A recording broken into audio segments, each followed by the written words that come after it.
Good morning.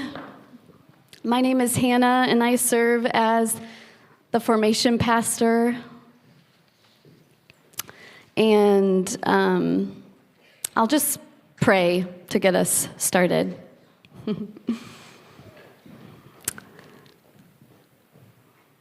Father, Son, and Holy Spirit, just right now overwhelmed in this moment that you have been so good to us and so faithful to us. And we gather in this building on this really cold, snowy day, and we get to experience the warmth of your presence and the love of one another. Thank you. I confess to you my concern about the large portion of the scriptures that we are going to be talking about today and thinking about, and it feels like a lot. And I just ask that your Holy Spirit would open our eyes. God, would you open ears?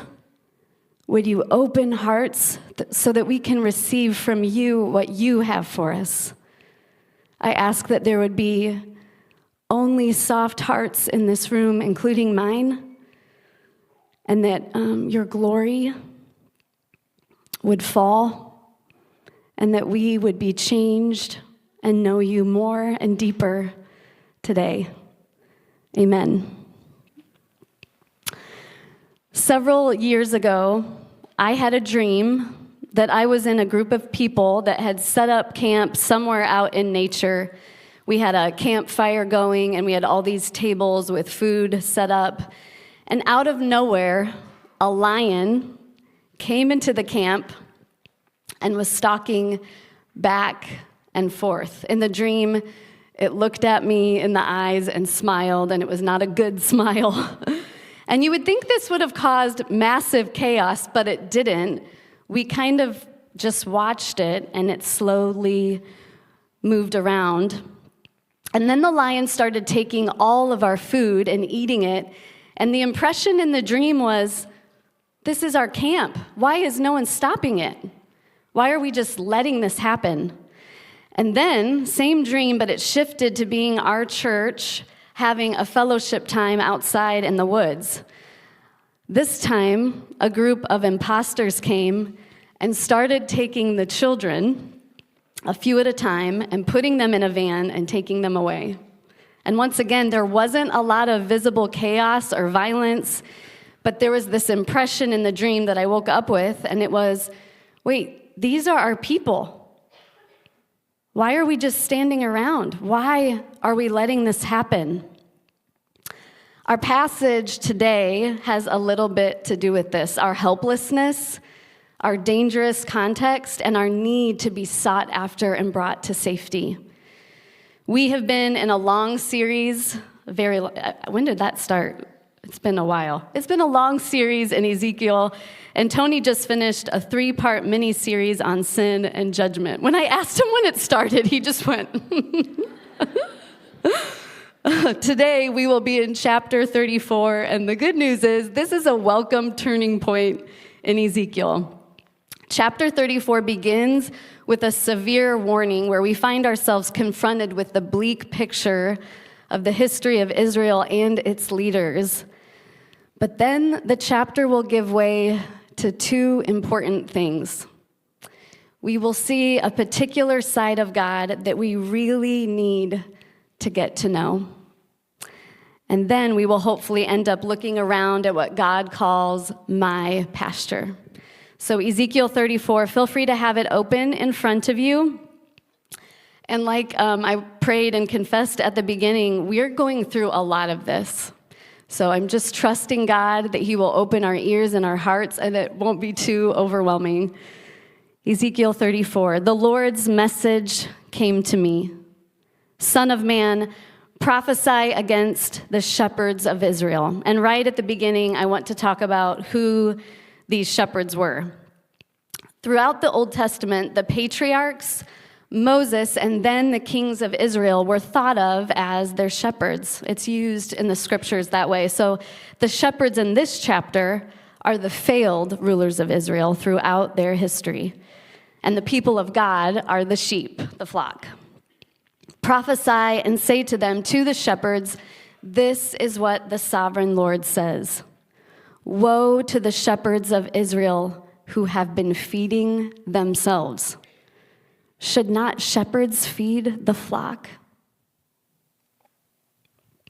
I, unfortunately, do not have a lot of sheep herding experience, and I wouldn't mind if that changed, but in a fascinating book on the subject called While Shepherds Watch Their Flocks, the author provides understanding of what shepherding was like at the time of the Bible.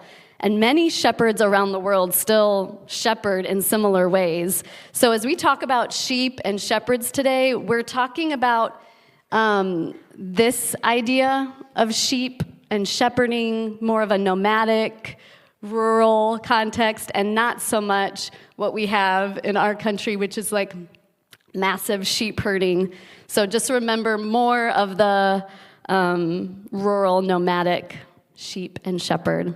With this type of shepherding, there are many ways I learned, because I do not know this from firsthand experience, that sheep can find to be harmed and to die. They can get lost and go off a cliff. They can starve.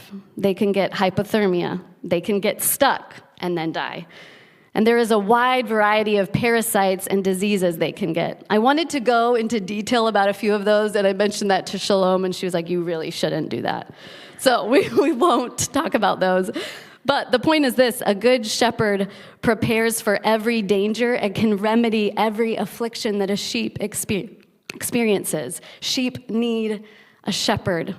They are helpless and vulnerable and prone to wander. I read that shepherds must be present, but it's not enough to just be present from a distance. They need to regularly touch the sheep. Each night, the sheep must pass under the shepherd's rod to be individually checked for signs of illness and wounds and weakness. Good shepherds are intimately present, tenderly watchful, and enter into the dangers the sheep experience. King David, as a shepherd, did this. Remember him as a boy telling King Saul in 1 Samuel 17, he said, whenever a lion or a bear would come and carry off a sheep from the flock, I would go out after it, strike it down, and rescue the sheep from its mouth. If it rose up against me, I would grab it by the jaw, strike it, and kill it. Your servant has struck down both the lion and the bear. But these shepherds in Ezekiel 34 had neglected to care for the sheep. Verse 3 of Ezekiel 34. You eat the fat, you clothe yourselves with the wool, you slaughter the choice animals, but you do not feed the sheep. You have not strengthened the weak, healed the sick, bandaged the injured, brought back the strays, or sought the lost, but with force and harshness you have ruled them. They were scattered because they had no shepherd, and they became food for every wild beast. My sheep wandered over all the mountains and on every high hill, which hints at going to places of idol worship. My sheep were scattered over the entire face of the earth, with no one looking or searching for them. Hear the heart of God as he says this through Ezekiel the prophet. He calls us my sheep. My sheep were scattered over the entire face of the earth with no one looking or searching for them. A good shepherd searches for his sheep, and the false shepherds did not. Human beings were designed by God to need another person looking for them, seeking them out. Kurt Thompson, a psychiatrist who writes and speaks on interpersonal neurobiology and spiritual formation, says that people enter the world at birth looking for someone, looking for them. For newborns, this is initially the eye contact and connection with the caregiver that leads to their needs being met. But this is true for adults as well. Our brains, when we walk into a room, our brains scan the room for signs that we are noticed and welcomed and seen. It happens faster than we can even consciously notice. Dr. Alan Shore at UCLA, an expert in the field of attachment and psychology, says joy is necessary for healthy brain development, and he defines joy in this way: seeing on someone's face that they are glad to be with you. God pronounces woe on the false shepherds because God's people were scattered over the face of the earth without a face looking for them. Verse 7, therefore you shepherds, listen to the Lord's message. As surely as I live, declares the sovereign Lord, my sheep have become prey and have become food for all the wild beasts. There was no shepherd, and my shepherds did not search for my flock, but fed themselves and did not feed my sheep. Therefore, you shepherds, listen to the Lord's message. This is what the sovereign Lord says. Look, I am against the shepherds, and I will demand my sheep from their hand. I will no longer let them be shepherds. The shepherds will not feed themselves anymore. I will rescue my sheep from their mouths so that they will no longer be food for them. And there is a noticeable progression here. First, the false shepherds allowed the sheep to be harmed, like in my dream, just let them be taken. But then the shepherds themselves started harming the sheep.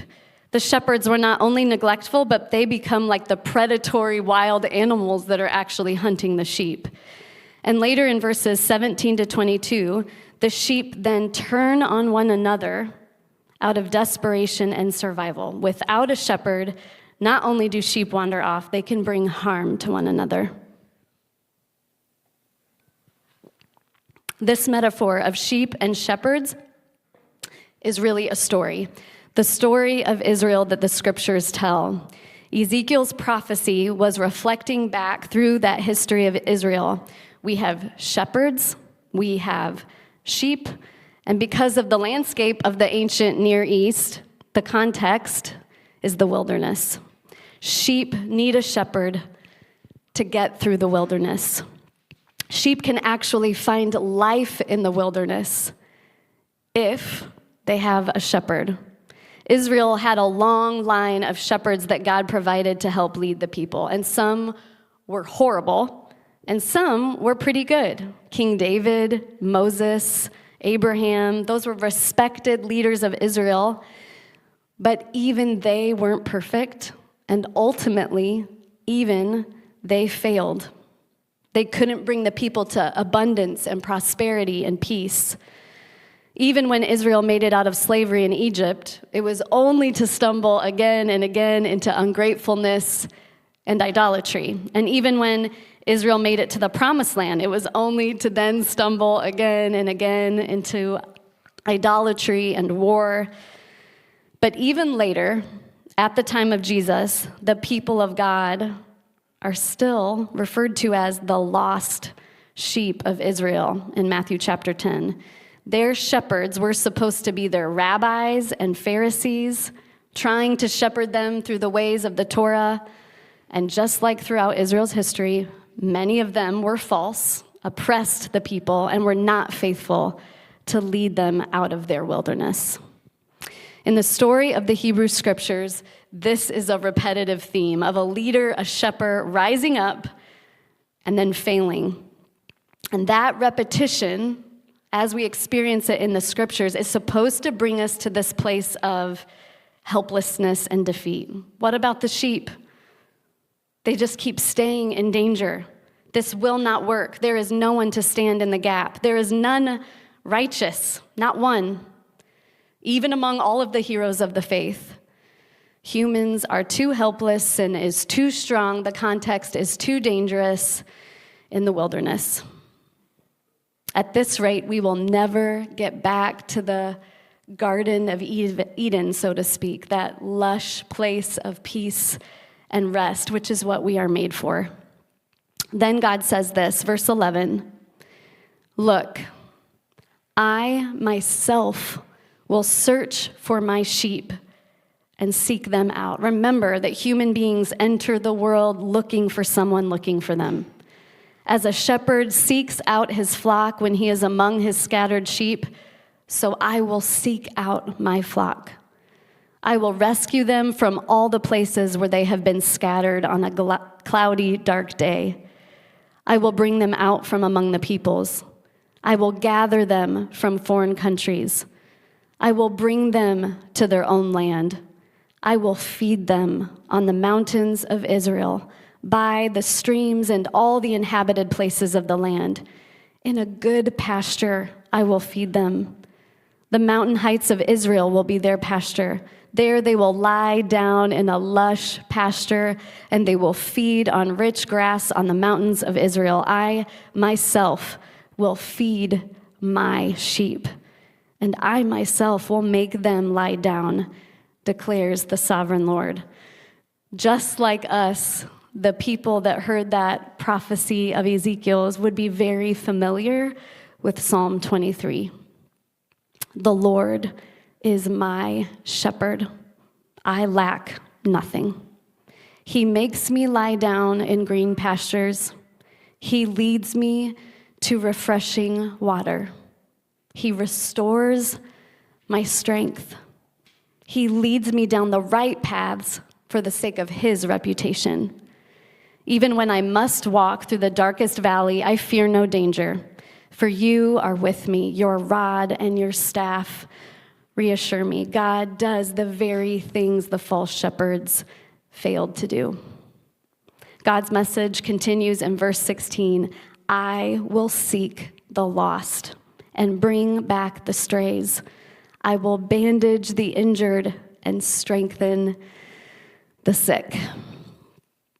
We all have ideas of God that we have received from the scriptures, from Sunday school, from our parents. We've accumulated them over our lives, and we have some that are wrong, and we just have some that are incomplete. We inadvertently, we don't do this on purpose, but we inadvertently make him into images from our experiences.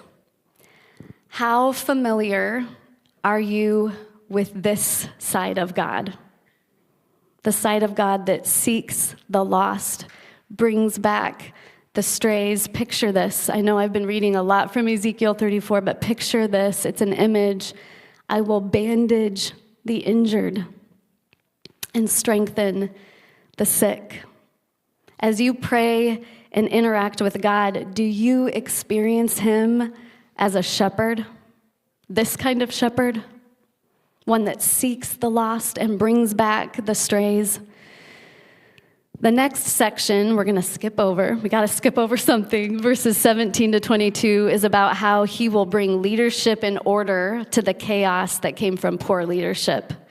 We will jump to verse 23. And here, God's message shifts from him as the shepherd to him setting up a new shepherd over them. It's a transition in the chapter that's important because it takes these hopeful promises of God and sets them in a defining moment in history. Verse 23, I will set one shepherd over them, and he will feed them, namely my servant David.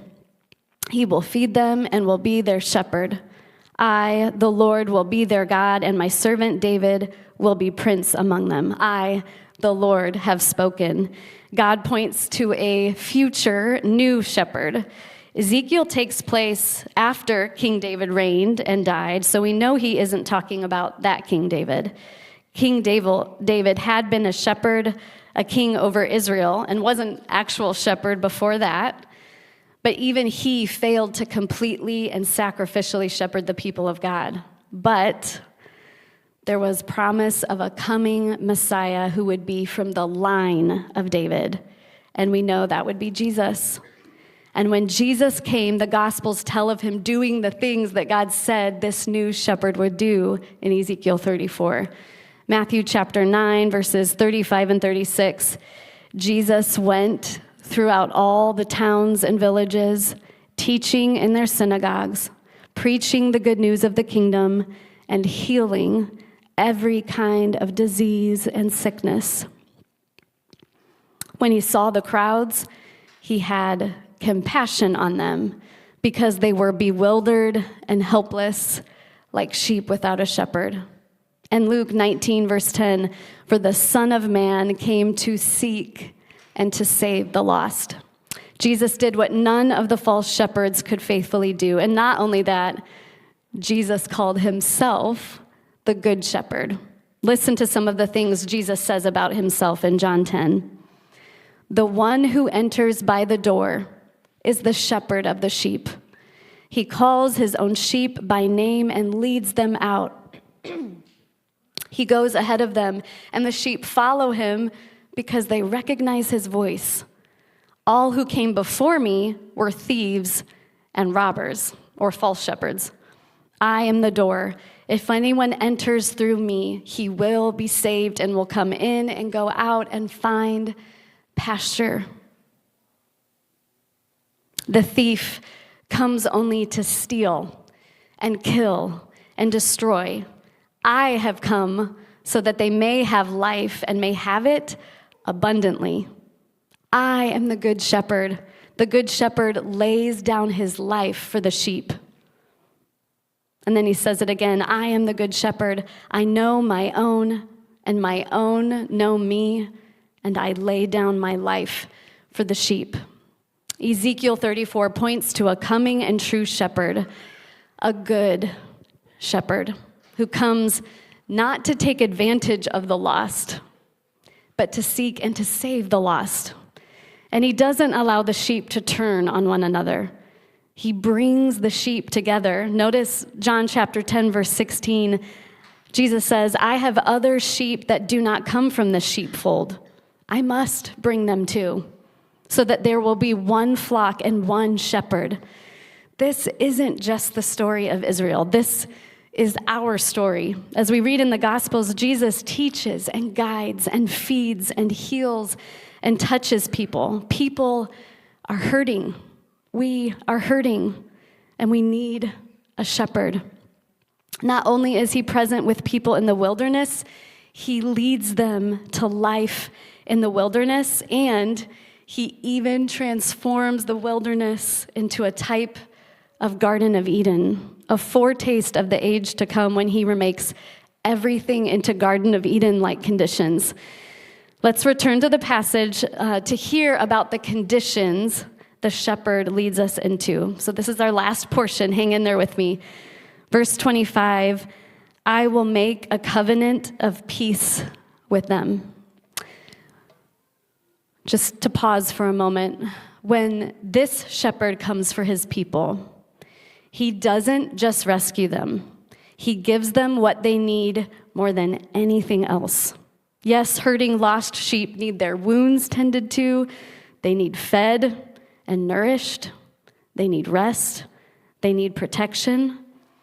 But what they need more than any of that is an ongoing relationship with the shepherd.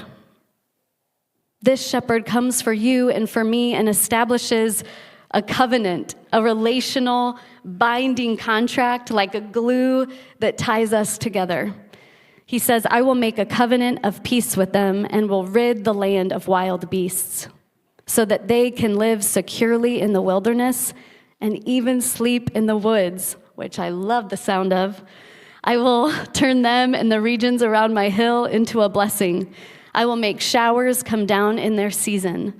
They will be showers that bring blessing. The trees of the field will yield their fruit, and the earth will yield its crops. They will live securely on their land.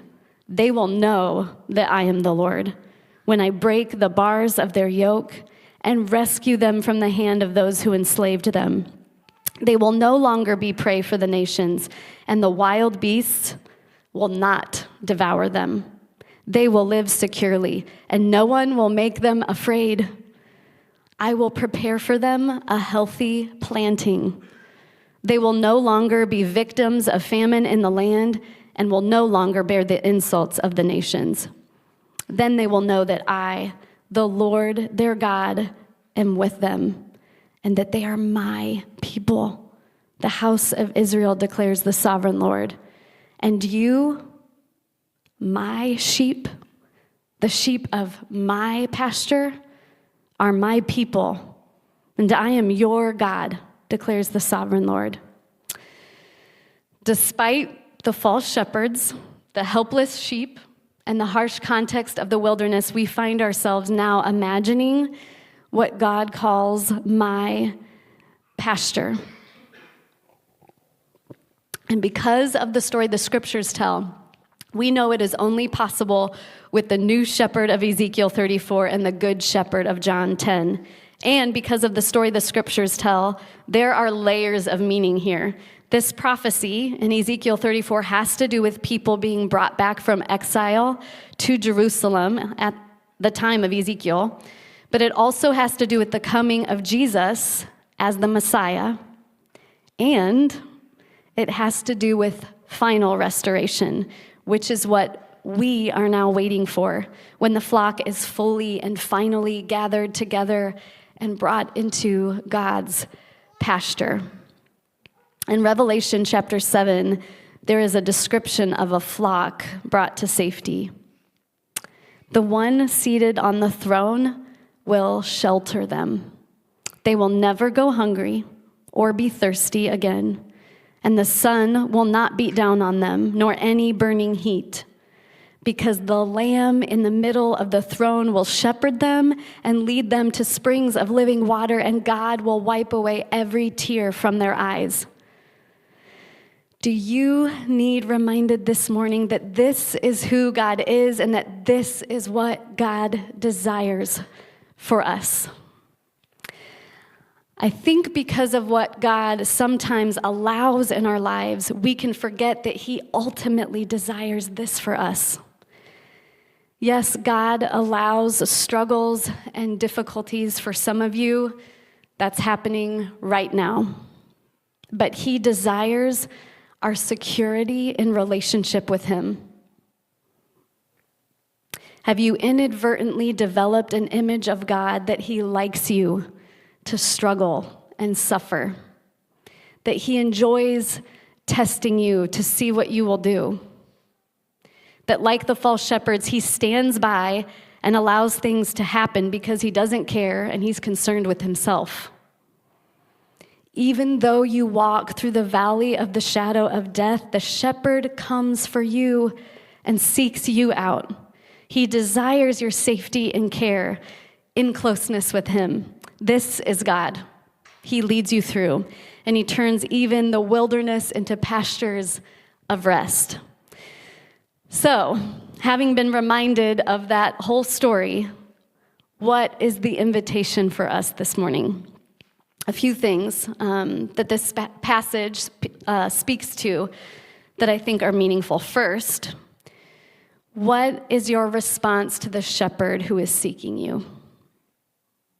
Have you experienced this part of who God is, that He searches for you and brings you out and leads you through? This is who God is.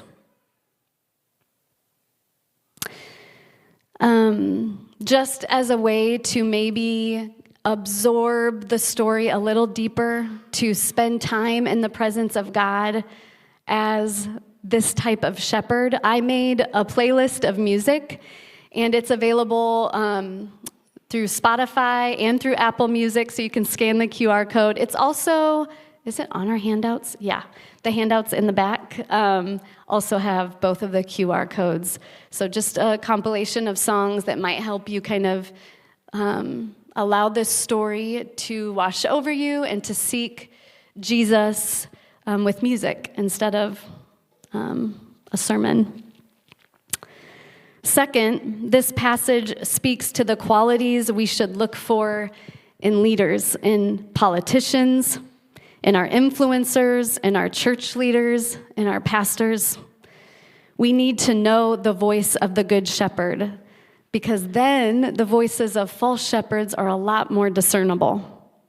And those of us who lead need to be open to examination and accountability. No leader is immune from taking on the qualities of the false shepherds, and every leader needs to be under the leadership of the good shepherd. And lastly, and this is where we'll spend the remainder of our time, this passage speaks to the kind of environment we are creating together as a church. What does it mean for us, as God says, to be the sheep of his pasture? James chapter 5, verse 19, shout out to Brad Taylor for reminding me of this verse recently. My brothers and sisters, if anyone among you wanders from the truth, and someone turns him back, he or she should know that the one who turns a sinner back from his wandering path will save that person's soul from death and will cover a multitude of sins. We are meant to be people that seek and save the lost. Let's take this chance to consider how we are as a community in light of the warning to false shepherds in Ezekiel 34, who the good shepherd is in John 10, and what James 5 says about the kind of people we are called to be. The world is like a wilderness because of sin and because of death and darkness, but the church is meant to be a mini Garden of Eden, an oasis in the desert, a place where people belong and are made new. Imagine if we could take a drive out to some rural part of the world where the land just spreads out as far and wide as you can see. Imagine green, rolling hills. On these hills, there would be sheep grazing. In some parts of the world where the land is so vast, fences cannot be used to keep all the animals in. So what do you think keeps the sheep from wandering away and getting lost? I asked Moses this question. Moses went, a shepherd. Like, this is what you've been talking about. I was like, yes, that's true. But what keeps them from wandering off and getting lost is a well, a source of water. Though animals may roam all over the land, they will never get too far from their source of water. So shepherds dig a well. This applies to people as we gather as the church. Alan and Deb Hirsch applied set theory of mathematics to the church. And I never thought I would be sharing something related to mathematics to a group of people because I am the least qualified in this room. Mathematics, I do not understand very well. I hardly understand numbers at all. But I'm going to talk about set theory for a second. There are two types of sets, but for our purposes, there are really two types of church community. We will call them fences and wells. Some church communities are defined by fences. They have a closed boundary that surrounds them. They stay together because a fence has been built. It is evident who is in and who is out. Who is in the community is determined by who is within the boundaries. The interior center of this type of group can be a bit soft and loose because so much emphasis and energy is spent on the fence that defines the community. Alternatively, some church communities are without fences. There is no boundary to cross to belong. There is nothing to define who is on the outside and who is on the inside. It is all about posture and proximity to the defined center, a well. It refreshes and keeps people together. The very center is defined and firm. The group is defined by their relationship to the center, and they do not wander very far. Ezekiel 34 reminds us that we are all people in need of the Good Shepherd. Our church is really a flock gathered around a well. With that in mind, we can see all people, not as in or out, but as thirsty people who are varying degrees away from the center. People in our midst that are wandering or even lost are turned away from the center, or They are turning toward the center and moving closer to it. And while shepherds watch their flocks, that book I mentioned, it said that really good shepherds are ingenious when it comes to finding, keeping, maintaining, and guarding not fences, but their water sources. In the wilderness, they have to dig sometimes up to 70 feet deep. Pastors, or any church leaders, become those that dig deep wells, that preserve that source of water and creatively and faithfully lead the thirsty to it. And those that drift from the center do not become outsiders, but people that need to be sought out in love. This is the type of community we are becoming. When people visit us, we want them to be welcomed warmly. When people enter, we want it to almost feel like it's a different world in here, like a green pasture fed by a spring of water or a well.